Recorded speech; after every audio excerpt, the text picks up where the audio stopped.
Hello, I'm Alex T. Smith and I'm here at the Edinburgh Bookshop with my new book, How Winston Delivered Christmas.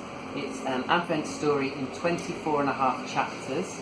So you start on the 1st of December and read one chapter a night leading up to Christmas, and then there's half a chapter to be read on Christmas Day itself, maybe just before bed. So I'm going to read you the first chapter now. So, Chapter 1. A very important mission. The toy shop on Mistletoe Street was crowded and noisy.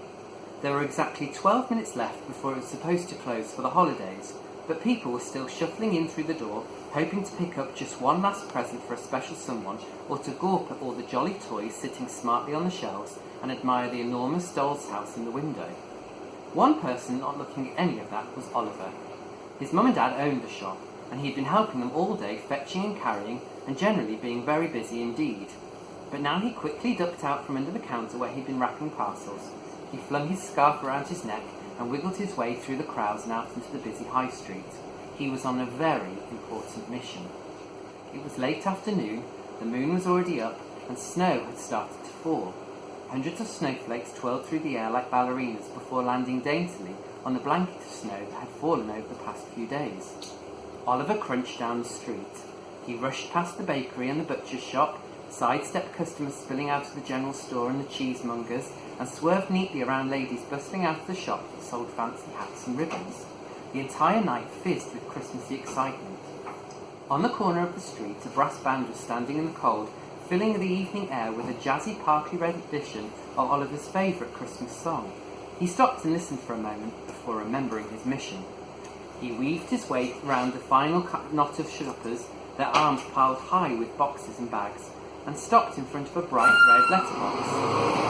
He rummaged in his pockets. They were full, as usual, with all of the extremely important things you need to have on your person when you are 8 years old.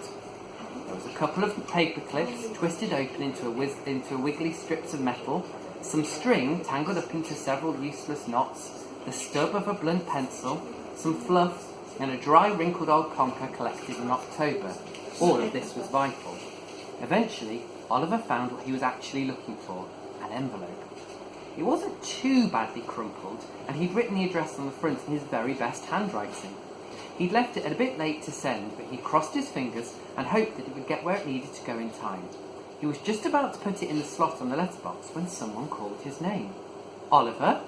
Oliver? It was his mum. She was standing in the doorway of the shop waving at him. "Hurry up! I need your help wrapping these last few teddy bears," she cried. "And it's much too cold to be outside without your coat on." "Coming!" called Oliver, waving back. He quickly popped the letter in the box and scurried back down the street to the busy shop. Now, whether Oliver's envelope got caught by the chilly breeze, or was found by a shimmer of winter magic that was fizzing about that night, nobody knows. But the letter didn't stay in the letterbox for long. When no one was looking, it slid back out and danced through the air and down the street, floating along between the snowflakes. That's all I'm going to read.